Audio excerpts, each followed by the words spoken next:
ఎంత కోపమున్నా ఒక మనిషిని ఇంకో మనిషొచ్చి తిట్టుకోవడం వరకు పర్వాలేదు గానీ, అటువంటి మాటలనేది యాక్సెప్టబుల్ కాదు. దానికి నేను స్టాండ్ తీసుకోను. ఎంత నా సొంత వాళ్ళైనా, ఎవరైనా సరే. ఇప్పుడు ఒక విషయం నాకు తెలిసిందంటే నేను దాని గురించి మాట్లాడగలుగుతాను. నాకు తెలియంది నేనెలా మాట్లాడగలను, దాని గురించి నేను ఎంత చెప్పగలను. నాకు తెలిసినంత వరకు అయితే నేను మాత్రం మాట్లాడతాననమాట. ఇప్పుడు 12:30 ఆ టైంకో ఏమో అనుకుంటా ఇలా షేర్స్ వచ్చేస్తున్నాయి. ఫ్రెండ్స్ నుంచి అండ్ ఉంటారు గదా! వాళ్ళందరి దగ్గర నుంచి వస్తున్నాయనమాట. ఏంటి అని చెప్పి చూడగానే నేను విన్నాను. ఆ ఆడియో ఏదైతే ఉందో నేను విన్నాను. అరె! ఏంటి ఇంత సడెన్‌గా ఇలాంటి ఆడియో వచ్చిందేంటి? ఇలా ఎందుకు తిట్టింది అని నాకు షాక్ అయ్యాను. అందరూ ఎలా షాక్ అయ్యారో అలా నేను షాక్ అయ్యాను. అందరికి ఎలా కోపం వచ్చిందో అంతకంటే ఎక్కువగానే నాకు కోపం వచ్చింది. తర్వాత ఇదేంటి ఎంతవరకు నిజం ఏంటి అని చెప్పి ఆ యూట్యూబ్‌లో వీడియో మొత్తం కూడా నేను చూడడం జరిగింది. వెంటనే ఫోను చేశాను. ఎందుకిలా తిట్టాల్సొచ్చింది నువ్వు? ఏంటి? అని చెప్పి అంత స్మూత్‌గా గూడా అడగలేదు నేను. చాలా గట్టిగానే తిట్టుకుంటూనే మాట్లాడాను. ఆ టైంలో మా చెల్లి, "నువ్వు ఏం జరిగింది? ఏంటి?" అని కొంచెం కామ్‌గా మాట్లాడితే నేను చెప్తాను గదా! నువ్వెందుకు అంత గట్టిగా మాట్లాడుతున్నావు? అసలే నేను బాధలో ఉన్నాను. అసలే డిప్రెషన్‌లో ఉన్నాను.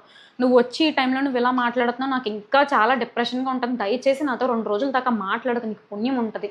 అని చెప్పి స్టిల్ ఈ రోజు వరకు కూడా నాతో మాట్లాడట్లేదు.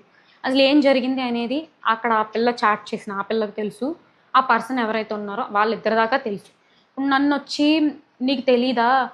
అద్దరు సొంతక్క చెల్లెళ్ళే గదా! నీకు ఆ మాత్రం తెలీదా?" అనంటే, సొంతక్క చెల్లెళ్ళమే నేను కాదు అనట్లేదు. బట్ నాకు పెళ్లయింది. నేనొక సెపరేట్‌గా మా హస్బెండ్‌తో ఒక వేరే ఇంట్లో ఉంటున్నాను. ఆ టైంలో నేను లేను. ఉండుంటే నేను చెప్పుండేదాన్ని. సరే ఇలా జరిగింది.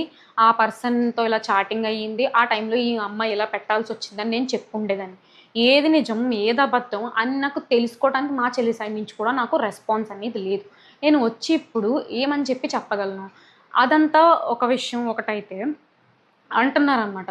ఇలా యూట్యూబ్ థంబ్‌నెయిల్స్‌లో కూడాను ఏమని ముగ్గురు ఫోటోస్‌లు పెట్టేసి కళ్ళల్లోంచి ఇలా ఏదో ఫైరొచ్చినట్టు ఇలా ఇలా క్రియేట్ చేసి పెడుతున్నారనమాట. నాకర్థం గాదు. అసలందులో నా ఇన్వాల్వ్‌మెంట్ ఎక్కడుంది? ఆ ఆడియోలో కానీ, ఆ మెసేజ్ చాట్‌లో గాని నా పేరుందా? ఎందుకు నా ఫోటో వాడాల్సొచ్చిందని నేను అడుగుదాం అనుకుంటున్నాను. సరే నా ఫోటో వాడారు ఎందుకంటే నా సొంత చెల్లి కాబట్టి అనుకుందాం కాసేపు. మా హస్బెండ్ ఏం చేశారు, తన ఫోటో ఎందుకు వాడాల్సొచ్చింది? ఈరోజు కూడా ఒక వీడియో చూసాను నేను.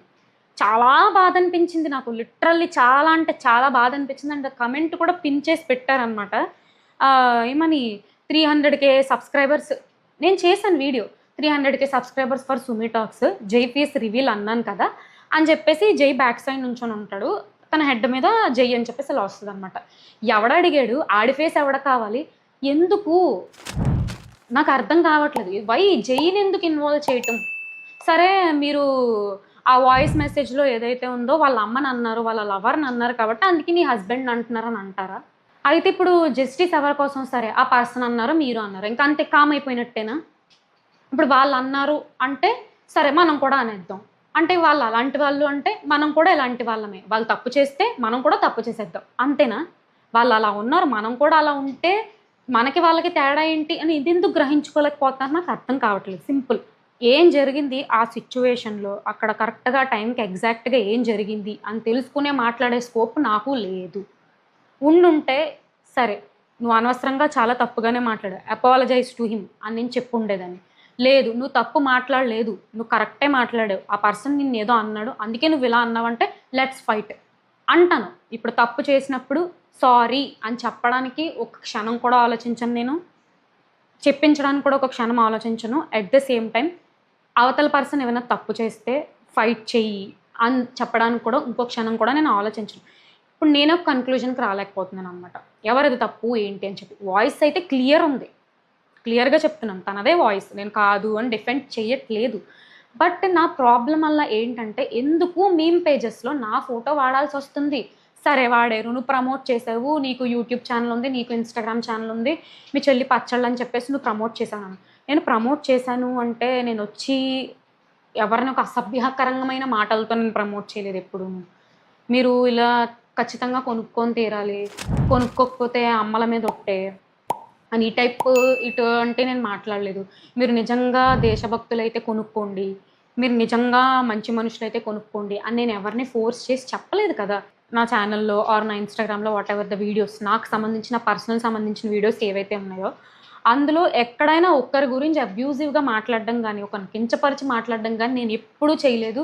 అండ్ ఏ వీడియోకైనా వెళ్ళండి, let it be latest video, let it be old video అయినా స్టిల్ కమెంట్కి రెస్పాండ్ అవుతాను నేను. ఎందుకంటే ఒక పర్సన్ వచ్చి వాళ్ళ వాల్యుబుల్ కమెంట్, వాళ్ళ టైం స్పెండ్ చేసి అక్కడ కమెంట్ ఇస్తున్నారు అంటే we have to respect them.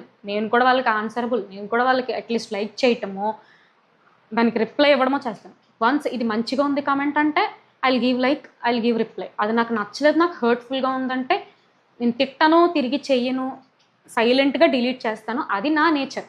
ఇది నా నేచర్ కదా అని చెప్పేసి అదర్ పర్సన్ కూడా అదే సాఫ్ట్ నేచర్తో ఉండాలని లేదు. ఒక్కొక్కరికి ఒక్కొక్క టైప్ ఆఫ్ మైండ్ సెట్స్ ఉంటాయి, ఒక్కొక్కరికి ఒక్కొక్క టైప్ ఆఫ్ మెంటాలిటీ ఉంటాయి.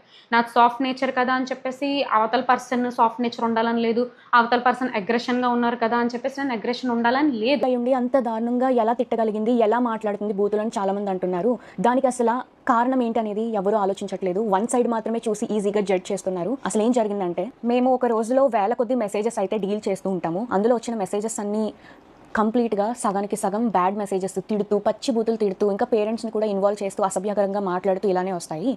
ఇలా వచ్చినప్పుడు మేము మ్యాక్సిమం టైమ్స్లో బ్లాక్ చేస్తాము. బాగా ఫ్రస్ట్రేషన్ ఉండి, బాగా ఇంకా చచ్చిపోయేలా తిట్టిన వాళ్ళని మాత్రమే అక్క ఏదైతే ఉందో తను రిప్లై ఇవ్వడం జరిగింది. కానీ ఇక్కడ జరిగిన మిస్టేక్ ఏంటంటే, ఒక పర్సన్కి, తిట్టిన పర్సన్కి కాకుండా వేరే కింద చాట్ ఉంటే ఆ చాట్లో ప్రెస్ అయిపోయి బై మిస్టేక్గా అతనికి వెళ్ళిపోయింది. అది తను రియలైజ్ అయ్యే లోపే వెంటనే డిలీట్ కూడా చేసింది.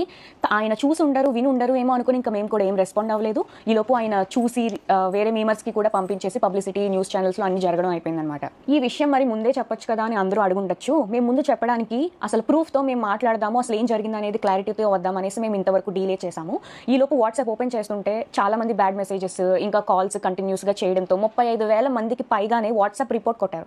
దానివల్ల మాకు ఏంటనేది చూపించలేకపోయాం. వాట్సాప్ అనేది అండర్ రివ్యూలో పెట్టాము. 24 to 48 hours అయితే మాకు టైం తీసుకుంది. ఇంకా దాంతో కూడా పని అవ్వదు అని మాకు అర్థం అయిపోయేసరికి ఇంకా ఆ పర్సన్కి, ఎవరైతే ఉన్నారో బ్యాడ్ మెసేజ్ వెళ్ళిన పర్సన్, ఆయన మేము అప్రోచ్ అయ్యి ఆయనకి మేము సారీ కూడా చెప్పాము. నేను మీకు ఇప్పుడే వినిపిస్తాను. అండి, నేను అలికే చిటిని మాట్లాడుతున్నాను. మాకు వచ్చే మెసేజ్లో అందరూ జెన్యున్గా ఉండరు. పచ్చి బూతులు తిట్టి మాట్లాడి ఇబ్బంది పెట్టే వాళ్ళు చాలా మంది మెసేజ్ చేస్తారు మాకు రోజు. మీ చాట్ కంటే ముందు ఇద్దరు నాకు అబ్యూజివ్గా మెసేజ్లు పెట్టి బై మిస్టేక్గా అది మేము కిందకి స్క్రోల్ చేయడం, అది మీ చాట్కి ప్రెస్ అయిపోయి వాళ్ళకి తిట్టాల్సిన మెసేజ్ మీకు వచ్చేసింది. అండ్ అది నేను రియలైజ్ అయ్యే లోపే మా బిజినెస్ వాట్సాప్కి రిపోర్ట్లు చేసి ఇంకా మొత్తానికి మా బిజినెస్ వాట్సాప్ అయితే యాక్సెస్ చేయలేకపోతున్నాం మేము. మా పికిల్స్ ఎక్స్పెన్సివ్ అని మీరు ఒక్కరే అనలేదండి, 100 మంది అన్నారు. అన్న ప్రతి ఒక్కరిని నేను బూతులు తిట్టేయడం అంటే అది నమ్మసకంగా లేదు. ఫస్ట్ అబ్యూజివ్ వర్డ్స్ ఎవరైతే మా వాట్సాప్కి తిట్టి మెసేజ్ చేస్తారో వాళ్ళకి మేము అదే భాషలో మేము రిప్లై ఇస్తాం. ఈ వాయిస్ నోట్ అయితే మీకు పెట్టాల్సింది కాదు. మీ విషయంలో చాలా రాంగ్ జరిగింది. దానికి ముఖ్యంగా నేను మీ అమ్మగారికి చాలా సారీ చెప్తున్నా. ఈ ఆడియో ఏదైతే విన్నారో దానికి ఆయన స్పందించడం కూడా జరిగింది. ఎలా అంటే, అయ్యో మరి మీరు మాకు ఆ విషయం ముందే చెప్పాలి కదండి, ఎందుకు చెప్పలేదు అనేసి మాకు రిప్లై అయితే ఇచ్చారు. అది మీకు పెట్టాల్సిన మెసేజ్ కాదు కాబట్టి నేను మళ్ళీ రియలైజ్ అయ్యి అది వెనక్కి వెళ్ళి డిలీట్ ఫర్ ఎవరివన్ కొట్టడం అనేది జరిగింది. అసలు నేను మీకు పెట్టాల్సిన మెసేజే కాదండి అది. రోజు మీరు బిజినెస్ స్టార్ట్ చేసినప్పుడు మాకైతే ఒక మెసేజ్ వచ్చింది. అది నేను దానికి రెస్పాండ్ అవుతూ నేను ఒక వీడియో చేశాను. ఇలాంటి అబ్యూజివ్ వర్డ్స్ మాట్లాడుతున్నారు, మేము వ్యాపారం చేసుకునే వాళ్ళు, మా మీద ఇలాంటి మాట్లాడడం ఏంటి అని చెప్పి నేనే ఒకటి రైజ్ చేశాను వాయిస్. అలాంటిది నేను ఏ మాటలో ఏ తిట్టలేని వాళ్ళని తిడతానే అని అంటే అది ఒక రకంగా ఇన్నోసెంట్ వాళ్ళని తిట్టడం కూడా. నేనైతే ఇన్నోసెంట్ వాళ్ళని ఎవరిని ఎప్పటికీ వచ్చి ఒక మాట అనలేదు. ఎక్స్పెన్సివ్ అనే మాటలు అయితే ప్రైజింగ్ ఎక్కువ ఉంది, ఈ మాటకి ఎవరు అసలు కంప్లీట్ గా రెస్పాండ్ అవ్వరు. ఇదండి జరిగింది అయితే ఇది. సో ఒకరికి పెట్టబోయి తను తిట్టిన ఆడియో ఏదైతే ఉందో అది కంప్లీట్లీ నిజమే, కానీ ఒకరికి పెట్టబోయి ఆ మెసేజ్ అనేది వేరేగా బై మిస్టేక్గా వెళ్ళిపోయింది. దానివల్ల ఈ పబ్లిసిటీ అంతా అయింది.